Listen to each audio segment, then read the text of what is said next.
Hi everyone, welcome back to my YouTube channel I S point. तो अच्छा, ये एक बात बताइए, इस दुनिया में हम किसी न किसी की हेल्प करते हैं। जाहिर सी बात है, हम एक दूसरे की हेल्प करते हैं। अब आप लोग बोलेंगे भी हाँ करते हैं, और हमें हेल्प चाहिए भी होता है किसी न किसी से। अब चाहे वो छोटे मोटे काम में हो, या फिर किसी को ड्रॉप करने में हो, या फिर उसके बाद पैसे के लेन देन में, मतलब इसी तरह हम किसी न किसी की हेल्प करते रहते हैं। तो आज जो है हम किसी ऐसे टॉपिक पे ही बात करने वाले हैं जो कि हेल्प करने वाला है। अब आप बोलेंगे ऐसा कौन सा टॉपिक है जो हेल्प से रिलेटेड हो। तो आपको ये पता है कि मैं आपको वर्ब के बारे में पढ़ा रही हूँ कि वर्ब क्या है। तो जो पढ़े होंगे तो उनको शायद गेस भी कर लिए होंगे बहुत सारे लोग कि हाँ आज हम किस टॉपिक पे बात करने वाले हैं। तो आज मैं ऑक्सिलरी वर्ब के बारे में बात करने वाली हूँ। Today I am going to talk about auxiliary verb कि ऑक्सिलरी वर्ब क्या होता है। हालांकि मैं आपको वर्ब क्या होते हैं, मेन वर्ब क्या होते हैं, यानी ट्रांजिटिव और इनट्रांजिटिव क्या होता है, और उनको क्यों ट्रांजिटिव और क्यों इनट्रांजिटिव कहते हैं, ये सारी चीज़ें मैं आपको बता चुकी हूँ। So today I am going to discuss about auxiliary verb. And ये जो टॉपिक है, ये तो मुझे टॉपिक बहुत अच्छा लगता है, पढ़ने में भी और पढ़ाने में भी। शायद आपको भी बहुत ही अच्छा लगे। तो चलिए स्टार्ट करते हैं। जैसा कि मैं आपको हर वीडियो में बताती हूँ कि अगर हमें किसी भी चीज़ के बारे में जानना है तो उसका मतलब हमें पता होना चाहिए। चाहे वो हिंदी हो, चाहे इंग्लिश हो, चाहे कुछ भी हो, क्योंकि अगर उसका हिंदी हमें पता होता है ना तो हमें पढ़ने में और भी मज़ा आता है। तो सबसे पहले जानेंगे कि ऑक्सिलरी शब्द का मतलब क्या है। ये ऑक्सिलरी मतलब इनको ऑक्सिलरी क्यों कहते हैं, इनका मतलब क्या होता है। तो मैं आपको बता दूं कि ऑक्सिलरी यानी जो ये हमारा ऑक्सिलरी है, ऑक्सिलरी वर्ब का मतलब होता है सहायता करने से, हेल्प करने से होता है। अब चलिए, जैसे मैं आपको बता रही हूँ कि कुछ दिन पहले मैं अपने घर पे टीवी लाई। ओके, ठीक है, मुझसे किसी ने कहा कि आप टीवी लाएंगे तो आप टीवी देख सकती हैं, सॉरी मतलब मूवी देख सकती हैं, सीरियल्स देख सकती हैं, डेली शो देख सकती हैं, बहुत सारी चीज़ें, आप न्यूज़ देख सकती हैं, बहुत सारी चीज़ें देख सकती हैं। तो मुझे मन किया हाँ यार, घर में तो टीवी होना चाहिए, और ऑब्वियस सी बात है घर में अगर टीवी ना हो तो मज़ा नहीं आता देखने में, है कि नहीं। तो क्या हुआ कि मैं गई टीवी लाई, पर मैं टीवी ला के रख दी, पर उसमें मुझे कुछ नज़र ही नहीं आया। मैं कब से सोच रही हूँ टीवी चल क्यों नहीं रहा है, सबके घर में टीवियाँ चलती, तो मैं भी तो टीवी लाई, मेरे घर में क्यों न्यूज़ नहीं आ रहे, मेरे घर में डेली सोप क्यों नहीं आ रहे, मूवीज़ क्यों नहीं आ रहे। तो किसी ने कहा कि इसमें सिर्फ डिस्प्ले है, सिग्नल्स नहीं है। मेरे पास कोई आया और बोला कि अरे ये आप टीवी तो लाई ठीक है, बट इसके पास तो डिस्प्ले है, सिग्नल नहीं है, तो उनके लिए आपको सेंटर बॉक्स अलग से लाना पड़ेगा। तो मैं बोली ओ, यानी अगर टीवी है, डिस्प्ले है, तो हमें इसके लिए सिग्नल भी लाना पड़ेगा, जो कि इसके लिए हमें अलग से सेंटर बॉक्स लगवाना पड़ेगा। ओके, तो आपने कभी नोटिस किया है जो पीछे वायर होते हैं उसमें लिखा होता है AUX, ऑक्स, AUX, उसका मतलब ही होता है हेल्प करने से। चलिए एक दूसरा एग्जांपल देती हूँ।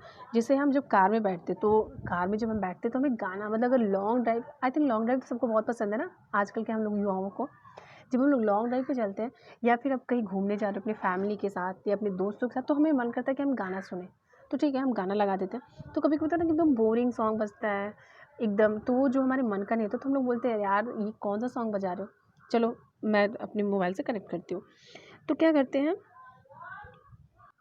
तो जब हम अपने मोबाइल से कनेक्ट करते हैं उस चीज़ को, उस USB से, तो वहाँ पे भी आप देखेंगे तो लिखा रहेगा AUX। अगर आपने नोटिस नहीं किया है तो कभी नोटिस देख करिएगा, वहाँ पे भी लिखा रहता है AUX, जिसका मतलब ही होता है हेल्प करना।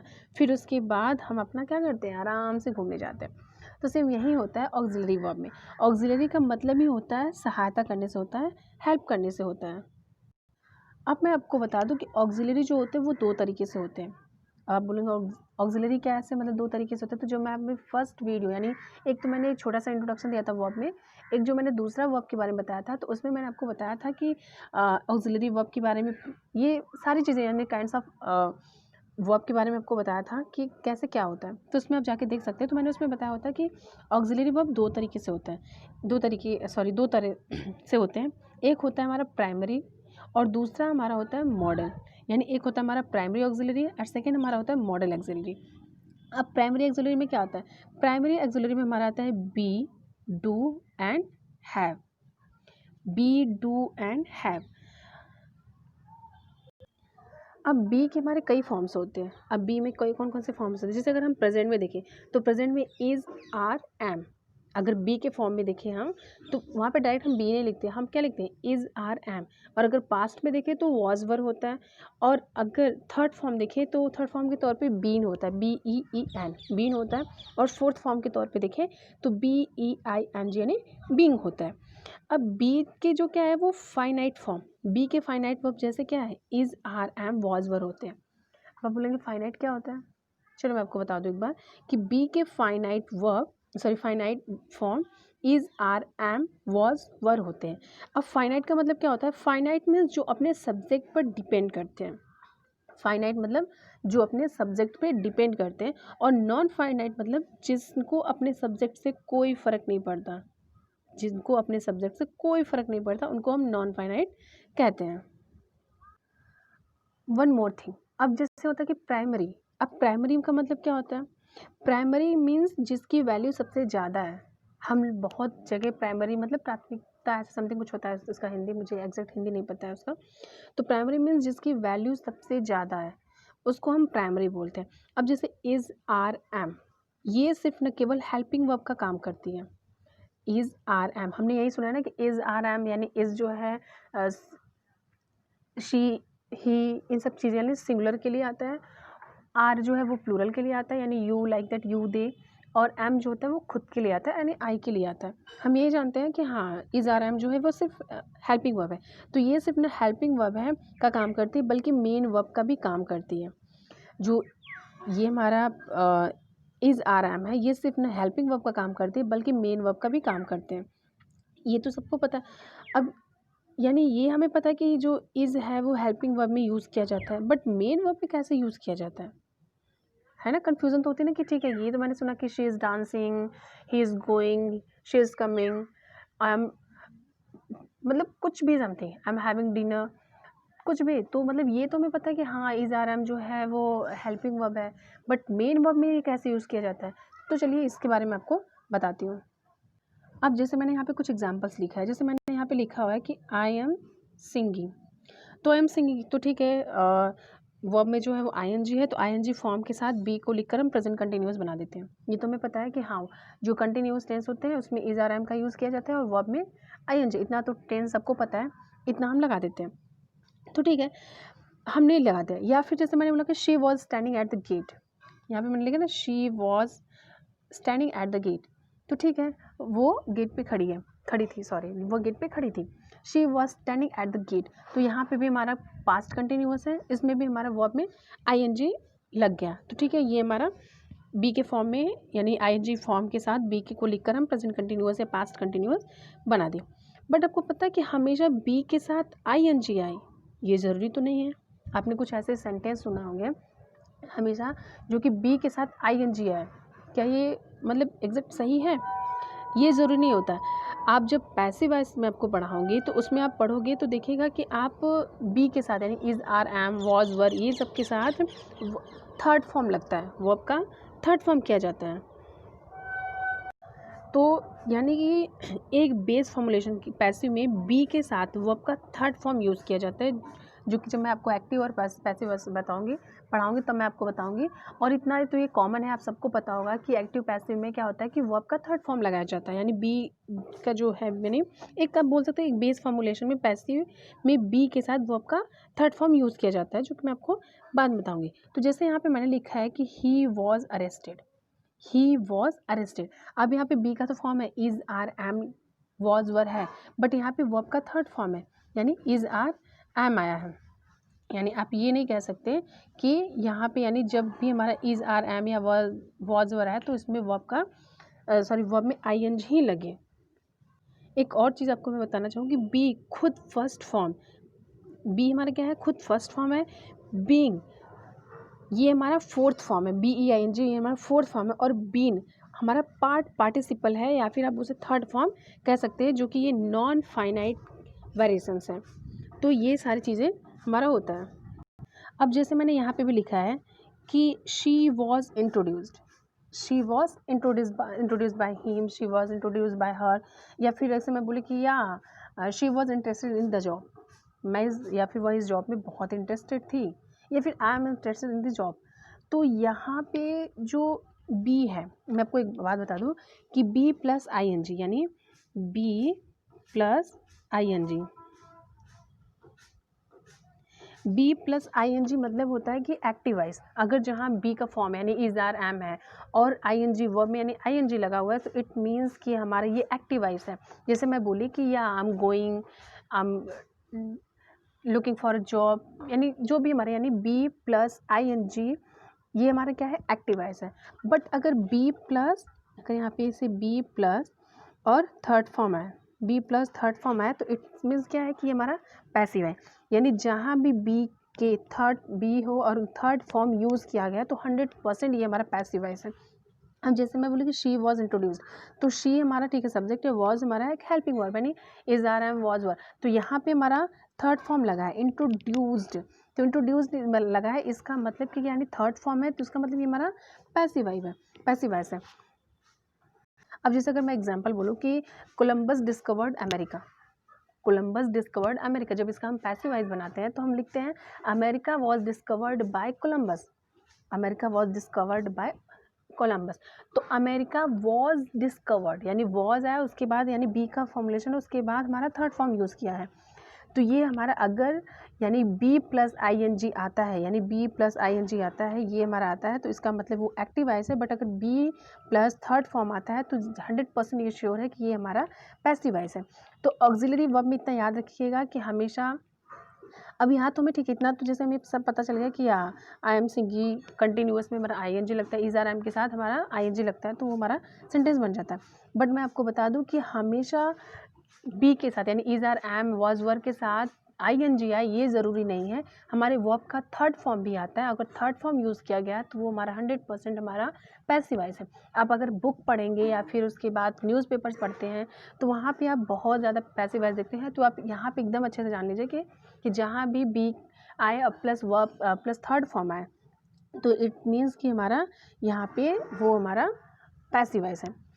अब एक चीज़ मैं और आपको बता दूं, जैसे मैंने यहाँ पे लिखा हुआ है, मैं आपको और कुछ इसे बताना चाहती हूँ। जैसे यहाँ पे मैंने लिखा हुआ है कि she is to meet, sorry यहाँ पे दिख नहीं रहा, she is to meet him tomorrow, she is to meet him tomorrow.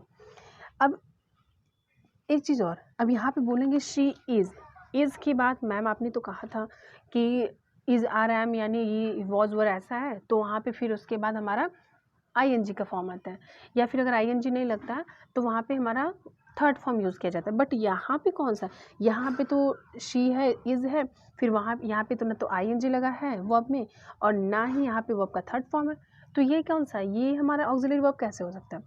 ठीक है, मैं आपको बता दूं, ज़रूरी नहीं है कि बी के साथ या उसके फॉर्म के साथ आई एन जी या वर्ब का थर्ड फॉर्म आए, ज़रूरी नहीं है कि बी के साथ हमेशा आई एन जी या फिर वर्ब का थर्ड फॉर्म है। कई बार इन्फिनिटिव्स भी आते हैं, कई बार इन्फिनिटिव्स भी आते हैं। अब ये कैसे, ये आपको भी पता है इंग्लिश में टू के साथ वर्ब का फर्स्ट फॉर्म क्या यूज़ किया जाता है, या सबको पता है ना कि हाँ इंग्लिश में टू आया, टू के साथ हमेशा वर्ब का फर्स्ट फॉर्म यूज़ किया, जैसे मैंने यहाँ पे लिखा हुआ है टू के साथ वर्ब का फर्स्ट फॉर्म यूज़ किया, जैसे मीट है हमारा। एंड जैसे अब यहाँ पे से मैंने बोला कि आई हैव टू गो, हम लोग बोलते हैं ना नो नो मुझे जाना है, I have to go, I have to leave, oh my God I am getting late so I have to leave. हम ऐसे बोलते हैं ना कई बार सेंटेंस की, जब हम लेट हुए रहते हैं हम किसी से बोलते हैं oh really I am sorry actually I am getting late so I have to go, ऐसे हम सेंटेंसेस बोलते हैं। या फिर टू सी टू गेट, ऐसा हम बहुत बार सुनते हैं। तो यहाँ पे जैसे मैं आपको बता दूँ कि आप बोलेंगे जैसे यहाँ पे है ना कि आई एन जी हो मिले हो तो ऐसा होगा, थर्ड फॉर्म आए मिलेगा तो ऐसा होगा, पर यहाँ तो टू प्लस बी वन है, यहाँ पे तो टू प्लस बी वन है, तो यहाँ पे मतलब क्या, तो मीनिंग के हिसाब से अपकमिंग फ्यूचर यानी मीनिंग के हिसाब से अपकमिंग फ्यूचर या किसी बात की कमांड या किसी कोई भी चीज़ जो आने वाली है या होने वाला है, ऐसे सेंसेस को दिखाने वाले भी इंग्लिश में बी के साथ इन्फिनिटिव्स यानी to plus V one mark करते हैं। यानी कि फिर से आपको सेंटेंस में रिपीट करना चाहूँ कि मीनिंग के हिसाब से अपकमिंग फ्यूचर या किसी बात की कमांड या कोई भी चीज़ जो आने वाली है या होने वाला है ऐसे सेंसेस को दिखाने वाले भी इंग्लिश में बी के साथ इन्फिनेटिव्स यानी 2+B1 मार्क करते हैं। या फिर जैसे आपके मन में आया कि मैं यहाँ पे से she is to meet him tomorrow, या फिर उसके बाद अरे मैं ये बोले कि I am to meet him tomorrow, तो यहाँ पे अगर आपके मन में आए कि यहाँ पे जो ये है लिखा है, या फिर जैसे ये भी तो लिख सकते हैं I have to see him tomorrow, I have to see him tomorrow, तो वो भी एक वेरिएशंस हैं और ये भी एक वेरिएशंस है। इन्हीं ऑक्सिलरीज में ये तीनों शब्द आएंगे, बी, टू, हैव। तो हैव के साथ इन्फिनेटिव्स भी आ सकते हैं। फिर से आपको रिपीट करना चाहूँ कि हैव के साथ भी इन्फिनेटिव्स भी आ सकते हैं, बी के साथ भी आ सकते हैं और हैव के साथ भी आ सकते हैं। मैंने आपको बताया था कि प्राइमरी मतलब 3 आते हैं, बी, डू, हैव। तो हैव के साथ भी हमारा इन्फिनेटिव्स आ सकता है और बी के साथ भी इन्फिनेटिव्स आ सकता है। तो यहाँ पे जैसे अगर मैं बोलूँ कि शी इज़ टू कम, जैसे यहाँ पे मैंने अगर बोला कि she is to come, she is to come, तो यहाँ पे शी इज़ टू कम मतलब वह आने वाली है, यानी वह आने वाली है। या फिर मैं ये भी बोल सकती हूँ she is about to come, तो वो आने वाली है। तो यहाँ पे अबाउट टू भी हम लिख सकते हैं, या फिर हम शी इज़ टू कम भी लिख सकते हैं। यानी हमारा ज़रूरी नहीं है कि ऑक्सिलरी वर्ब में यानी बी में इज़, आर, एम के साथ सिर्फ हमारा आईएनजी फॉर्म है या फिर हमारा वर्ब का थर्ड फॉर्म है, ये ज़रूरी नहीं है। कई बार हमारे इन्फिनेटिव्स भी आते हैं, जैसे मैंने यहाँ पे लिखा हुआ है कि she is to meet him tomorrow. अब जैसे मैंने यहाँ पे लिखा हुआ है कि we are to get married soon, मैंने यहाँ पे लिखा ना कि we are to get married soon, तो यहाँ पे हम लोग शादी करने वाले हैं, शादी कर नहीं रहे हैं अभी कि नहीं शादी होने वाली। जैसे हम लोग बोलते हैं ना, no I have to go, मुझे जाना है, तो आप जा नहीं रहे हो, आप बस बता रहे हो कि आप जाने वाले हो। या फिर जैसे अगर कोई आ रहा है तो मैं बोले कि यार शी इज़ टू कम, यानी या फिर आप ये भी बोलते हैं she is about to come, यानी वो आने वाली है, अभी करंट में आ नहीं रही है। अगर आ रही होती तो हम यही बोलते हैं शी इज़ कमिंग, है ना कि नहीं। तो वहाँ पे हम ये बोलते हैं कि या we are to get marriage soon, यानी हम लोग जल्दी ही शादी करने वाले हैं, हम अभी शादी नहीं कर रहे हैं, करंट में आप शादी नहीं कर रहे हो। तो ये हमारा पैसिव, इसको हम पैसिव नहीं बना सकते, इन्फिनेटिव से बात है, यहाँ पे पैसिव तो हम नहीं बना सकते, या फिर बना नहीं पाएंगे। तो आप ये भी कई बार सुने होंगे कि this is to happen, this is to happen, यानी अपकमिंग फ्यूचर जैसी चीज़ों को डिनोट करने से पहले इंग्लिश में बी के साथ इन्फिनेटिव्स इस्तेमाल करते हैं, यानी 2+B1, 2+B1, यानी अगर 2+B1 आए तो वो भी हमारा ऑक्सिलरी वर्ब है। तो ये मत सोचिएगा कि जैसे हमने तो यही पढ़ा है कि बी, आपने कभी ये सुना है कि शी इज़ गो, थोड़ा और लगेगा ना, शी इज़ टू गो होता है, लेकिन शी इज़ गो ऐसा तो मैं कभी से नहीं सुना है। तो मैं आपको बता दूं कि कई लोग चैटिंग करते हैं, जैसे व्हाट्सएप पे अगर आप चैटिंग करते हो, आप देखिए ज़रूरी नहीं है कि जो आप इस वीडियो में पढ़ रहे हैं या फिर जो आप बुक्स में पढ़ रहे हैं आप उसी को फॉलो करो। आप जब इंग्लिश में चैटिंग करते हैं या फिर कोई इंग्लिश के ग्रुप देखते हैं तो वहाँ पे भी देखते हैं, तो मैंने बहुत सारे लोग के, मैंने अपने भी खुद के कमेंट्स भी मैंने देखे हैं। तो कुछ लोग ऐसे कमेंट्स करते हैं कि जैसे सब्जेक्ट हमारा she is, he, sorry she, it, ऐसा समथिंग हो जाता है, फिर इज़ होता है, उसके बाद हमारा वर्ब का फर्स्ट फॉर्म लिख देते हैं कि जैसे शी इज़ कम। एक एग्जांपल अगर मैं बता दूँ, वहाँ पे मैं लिख दूँ कि शी इज़ कम, या फिर ही इज़ कम, जैसे मैंने यहाँ पे लिखा हुआ कि ही इज़ गो, तो ही इज़ गो इसका मतलब क्या है, थोड़ा अजीब सा नहीं लगा, ही इज़ गो। तो या तो आप इन्फिनेटिव्स यूज़ करो, यानी ही इज़ टू गो यानी वह जाने वाला है, तो कभी भी ही लिखो, इज़ लिखो, यानी जो भी हमारा सब्जेक्ट है उसको आप हटा दो, एक साइड में गोली मार दो। अब फिर अगर बी का फॉर्म लिख रहे हैं तो बी के फॉर्म में आप याद रखिएगा या तो आप आईएनजी का यूज़ करिए, या तो फिर हमारा वर्ब का थर्ड फॉर्म होना चाहिए, या तो फिर हमारा इन्फिनेटिव्स भी होना चाहिए। आप ये नहीं लिख सकते कि he is go, she is come, ये इसका मतलब क्या है, ये हमारा पूरा सेंटेंस ही गलत है, इसका मतलब ही नहीं समझ में आएगा, ये मीनिंगलेस है कि इसका ये क्या है। तो ऐसा हमारा नहीं होना चाहिए। हाँ, यहाँ पे आप लिख सकते हैं शी इज़ टू गो या फिर ही इज़ टू गो, यानी वह जाने वाला है।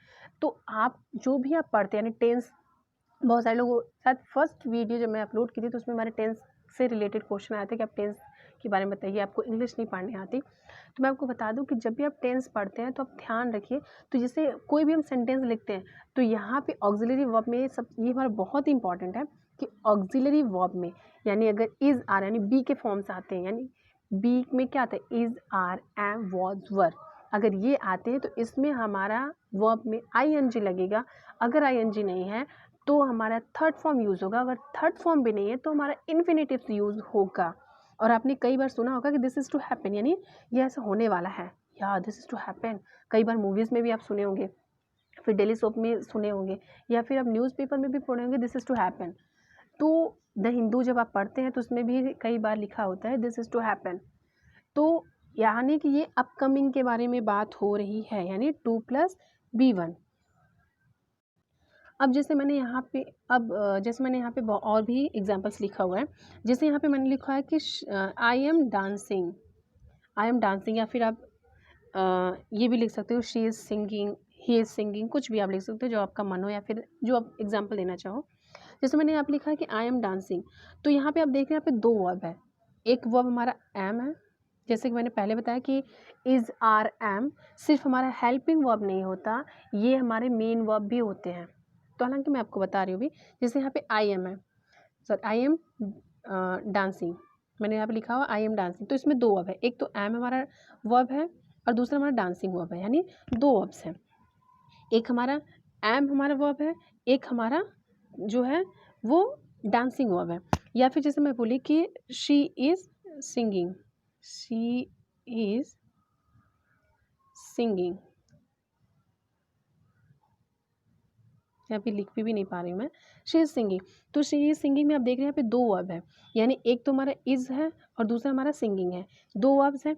तो सिंगिंग हमारा क्या है, ये हमारा प्रेजेंट पार्टिसिपल है, प्रेजेंट पार्टिसिपल है। तो यहाँ पे मतलब हमें समझ में आ गया कि ठीक है यहाँ पे 2 वर्ब है। अब जैसे मैंने यहाँ पे लिखा हुआ है कि शी इज़ अ डॉक्टर, मैंने यहाँ पे लिखा कि शी इज़ अ डॉक्टर, तो यहाँ पे जो है इज़ हमारा क्या है, वर्ब है, जाहिर सी बात है, आपको पता है कि बी में हमारा इज़ आर एम, ये हमारा क्या है, बी हमारा क्या एक वर्ब है ना, अब आप बोलेंगे वर्ब है, तो ये तो आपको पता है ना कि यहाँ बी हमारा एक वर्ब है, तो इज़ हमारा क्या है, एक वर्ब है। अब अ डॉक्टर क्या है, अ डॉक्टर इंग्लिश में वर्ब तो हो नहीं सकता है कि नहीं, सब लोग बोलते हैं ना कि डॉक्टर ने, आपने कभी सुना है कि डॉक्टर हमारा वर्ब है, डॉक्टर तो हमारा वर्ब है, तो मैं आपको बता दूं डॉक्टर भी एक वर्ब है। अब आप बोलेंगे पागल हो गई है क्या मैम आप, डॉक्टर कैसे वर्ब हो सकता है, मैं तो पहली बार सुन रही हूँ, आप गलत पढ़ा रही हैं, तो आप डिक्शनरी में चेक करिएगा। अब यही कुछ लोग कमेंट करेंगे डॉक्टर तो हमारा नाउन है, आप जब कॉमन नाउन पढ़ा रहे थे आप तो बताए थे कि डॉक्टर जो है, अगर हम पर्टिकुलर डॉक्टर का नाम लेते हैं तो हमारा प्रॉपर नाउन में चला जाता है, अगर हम सिर्फ डॉक्टर्स कहते हैं तो हमारा कॉमन नाउन में हो जाता है, और हमने ये पढ़ा भी है। ओके, मानती हूँ कि डॉक्टर भी हमारा नाउन होता है, बट डॉक्टर हमारा वर्ब भी होता है, जब आप डिक्शनरी में चेक करेंगे तो डॉक्टर का मतलब होता है छेड़छाड़, यानी डॉक्टर्स मीन्स छेड़छाड़ भी होता है, जैसे लीगल चीज़ों में लीगल चीज़ों को इलीगल बनाना, लीगल चीज़ों को इलीगल बनाना, डेटाबेस में चेंज करना, इन सब के लिए डॉक्टरी लिखा जाता है, डॉक्टर लिखा जाता है। कभी पढ़ेंगे कोई सेंटेंस या फिर न्यूज़पेपर ऐसा समथिंग, तो वहाँ पे भी लिखा होता है, तो ये बट यहाँ पे वर्ब नहीं है, हालांकि यहाँ पे वो वर्ब नहीं है, यहाँ पे ये हमारा नाउन ही है, बट मैं आपको एग्जांपल बता रही हूँ कि डॉक्टर भी हमारा वर्ब होता है। हालांकि मैं ये भी बताई हूँ कि किसी भी वर्ड को स्टार्टिंग, एक मैंने वीडियो में शायद आपको बताया था कि किसी भी वर्ड को हमें ये कहना कि ये हमारा नाउन है, प्रोनाउन है, एडजेक्टिव है, वर्ब है, ये कहना बहुत गलत होता है। हाँ, उस वर्ड को उस सेंटेंस में कैसे यूज़ किया गया हो उस हिसाब से हम बताते हैं कि ये हमारा नाउन है कि प्रोनाउन है कि एडजेक्टिव, वर्ब, व्हाटएवर ये क्या है। तो यहाँ पे भी जैसे हमारा डॉक्टर है, तो डॉक्टर तो हम ठीक है, यहाँ पे हमारा डॉक्टर नाउन है और इज़ हमारा क्या है, एक वर्ब है। अब जैसे कि मैं आपको एक एग्जांपल बताना चाहूँगी कि कभी कभी क्या होता है, हम घर पे अकेले रहते हैं, है कि नहीं, जैसे मान लो मैं घर पे अकेली हूँ और मेरी हेल्प करने के लिए कोई नहीं है, मैं घर में एकदम अकेली हूँ, मेरी तबीयत भी ख़राब है और घर में कोई भी नहीं है, सारे करता धरता मैं ही हूँ, यानी खाना अगर बनाऊँगी तो मैं ही बनाऊँगी, अब कोई है भी तो नहीं, मम्मी नहीं है, पापा नहीं है, भाई बहन नहीं है, फ्रेंड्स नहीं है, तो जाहिर सी बात है ना, जब मैं अकेली हूँ तो मेरे को ही बना के खाना पड़ेगा ना, ऐसे तो कोई है नहीं। और इस केस में चलो एक वो हो गया साइड में, इसको रख देते हैं, एक हम रखते हैं कि अगर मान लीजिए मेरे पास कोई है, एक केस में तो मैं बिल्कुल अकेली हूँ, तो ज़ाहिर सी बात है जब मैं अकेली रहूँगी तो सारा काम मुझे ही करना पड़ेगा, है कि नहीं? जो बाहर लोग पढ़ाई कर रहे हैं, अकेले रहते हैं और मतलब रहते हैं रूम लेकर, तो सारा काम तो वही, चाहे उनका तबीयत ख़राब हो, चाहे वो कुछ भी बीमार हो, कुछ भी रहे, कोई उनको प्रॉब्लम हो, नहीं मन करेगा तब भी उनको ही बनाना पड़ेगा क्योंकि खाना तो उनको ही है, कोई तो आएगा नहीं बाहर से। बट एक होता है कि अगर हमारे पास कोई हो मदद करने वाला, कोई हेल्प करने वाला हो, तो ज़ाहिर सी बात है वो मदद कर सकता है। अगर मेरी तबीयत ख़राब है तो आज मैं खाना नहीं बना रही हूँ, तो ज़ाहिर सी बात है वो हमारी मदद कर सकता है कि नहीं कर सकता है? अब जैसे मान लो एग्ज़ाम्पल है, मुझे डॉक्टर के पास जाना है, मेरी तबीयत ख़राब है, ठीक है, गाड़ी मेरे पास है, बट ड्राइवर नहीं है। ड्राइवर है नहीं मेरे पास, मेरे घर में कोई नहीं है चलाने वाला, मैं अकेली हूँ। तो ज़ाहिर सी बात है जब मेरी तबीयत ख़राब है तो सारा करता-धरता तो मुझे ही करना पड़ेगा ना, मैं ही गाड़ी चला के जाऊँगी। बट अगर मेरे पास ड्राइवर है और मेरा तबीयत ख़राब है तो ज़ाहिर सी बात है मैं नहीं चलाऊँगी। क्यों? क्योंकि मेरा तबीयत ख़राब है, भाई आप चलाओ। मैं कहीं एक्सीडेंट कर दूँ तो पता चला राम नाम सत्य हो गया, वहीं पे वो टाटा फिस हो गया, तो ऐसा हो गया। तो the same happens with auxiliary in English. ये सेम इसी तरह ऑक्सिलरी में भी होता है। अब बोलोगे ये कैसा है, ये समझ नहीं पाया कि मैं घर पे अकेली रहूँगी तो ये करूँगी साथ में। मैं बस आपको बता रही हूँ कि अगर आप जैसे इन केस अगर आप घर में अकेले होते हो तो आपको सारा करता धरता आप ही होते हैं, आपको ही सारा काम करना पड़ता है। बट अगर आपके घर में कोई और भी है तो अगर उस सिचुएशन में आप नहीं काम करने लायक हो, आपकी तबीयत ख़राब है, तो आप उनकी हेल्प लेते हो। तो इसी तरह हमारे ऑक्सिलरी में भी होते हैं, इंग्लिश में हमारे ऑक्सिलरी में भी होते हैं, यानी प्राइमरी में होता है। यानी जब मैं बी डू हैव तीनों पढ़ाऊँगी ना तो तीनों में यही स्टोरी बताऊँगी, तो आप इस स्टोरी को मतलब माइंड में रखना। तो जैसे मैं यहाँ पे आपको बता दूँ कि जैसे मैंने यहाँ पे लिखा हो ना कि सॉरी, यहाँ पे मैंने लिखा हुआ है कि आई एम डांसिंग, यहाँ पे मैंने लिखा हुआ है कि आई एम डांसिंग। तो ये तुम्हारा जो एम है, ये जो हमारा एम है, ये हमारा हेल्पिंग वर्ब है। क्या है हमारा? हेल्पिंग वर्ब है। अच्छा, यानी हेल्पिंग वर्ब है। और यहाँ पे डांसिंग, जो डांसिंग है ये हमारा मेन वर्ब है, मेन वर्ब है। मैंने आपको पहले ही बताया था कि इसमें हमारा दो वर्ब्स हैं, एक हमारा एम है, एक हमारा डांस है। तो एक एम हमारा यहाँ पे जो है हमारा हेल्पिंग वर्ब है, डांस जो है हमारा मेन वर्ब है। अब यहाँ पे से दो करता धरता हो गया, एक एम हो गया, एक डांस हो गया। तो एम हमारा हेल्पिंग वर्ब हो गया और डांसिंग हमारा मेन वर्ब हो गया। ओके, अब आप बोलेंगे ठीक है बट ये तो हमारा दो हो गया, ये तो समझ में आया कि ड्राइवर है और आप हैं, तो आपका तबीयत ख़राब है तो ड्राइवर गाड़ी चला रहा है। बट उस केस में कहाँ होगा कि आप अकेले ही आप गाड़ी चला रही हैं। Okay, let me explain. तो जैसे मैंने यहाँ पे लिखा हुआ है कि she is a doctor, she is a doctor. अब यहाँ पे जब मैंने लिखा हुआ है कि शी इज़ अ डॉक्टर, तो यहाँ पे आप देख रहे हैं इज़ हमारा क्या है, मेन वर्ब का काम कर रहा है, यानी और जो हमारा डॉक्टर वो नहीं सॉरी मेन वर्ब है यानी प्राइमरी है। इज़ हमारा क्या है, मेन वर्ब का काम कर रहा है, यानी सारा करता धरता यही है। क्यों? क्योंकि इसके पास तो कोई वर्ब है नहीं। जैसे मैं बोली कि I am a doctor, I am a teacher, I am a nurse, कुछ भी। तो यहाँ पे आप देख रहे हैं कि करता धरता एक ही है, इज़ आर नाम यानी एक ही है। और उसके बाद बाकी क्या है, डॉक्टर जो हमारा यहाँ पे एक नाउन है। तो इन केस में अगर हमारा एक हमारा आता है यानी इज़ आर आम समथिंग आता है तो वो हमारा मेन वर्ब है। सेम उसी तरह जैसे मैंने यहाँ पे लिखा हुआ है कि they are working here, they are working here. अब यहाँ पे भी दे हमारा क्या है, दे हमारा हेल्पिंग वर्ब है, सॉरी आर हमारा हेल्पिंग वर्ब है, आर हमारा क्या है, हेल्पिंग वर्ब है, और वर्किंग हमारा क्या है, मेन वर्ब है। क्यों? क्योंकि इसमें दो वर्ब है, यानी आर हमारा क्या है, हेल्पिंग वर्ब है, और वर्किंग हमारा मेन वर्ब है। अब यहाँ पे जैसे मैंने लिखा हुआ are, they are my friends, they are my relatives, ऐसा समथिंग हम इंट्रोड्यूस करवाते हैं ना, they are my friends, meet my friends. तो यहाँ पे दे आर माई फ्रेंड्स, तो आर हमारा क्या है, ये हमारा मेन वर्ब है। क्यों? क्योंकि इसमें कोई और भी एक्स्ट्रा वर्ब नहीं है, फ्रेंड्स हमारा यहाँ पे नाउन है। तो यहाँ पे जो आर है, आर हमारा क्या है, वो हमारा मेन वर्ब है। तो इन केस अगर ऐसा आए, यानी अगर हमारा दो वर्ब आता है, यानी अगर हमारे सेंटेंस में दो वर्ब आता है तो एक वर्ब तुम्हारा इज़ आर रहेगा, वहाँ पे हेल्पिंग वर्ब का काम करेगा, बाकी जो दूसरा रहेगा वो मेन वर्ब का काम करेगा। बट अगर हमारा सेंटेंस में सिर्फ एक वर्ब आता है, यानी इज़ आर एम सिर्फ एक ही वर्ब रहता है, तो उस केस में हमारा जो इज़ आर एम रहेगा या वॉज वर्ब रहेगा, वो हमारा क्या काम करेगा, वो हमारा मेन वर्ब का काम करेगा।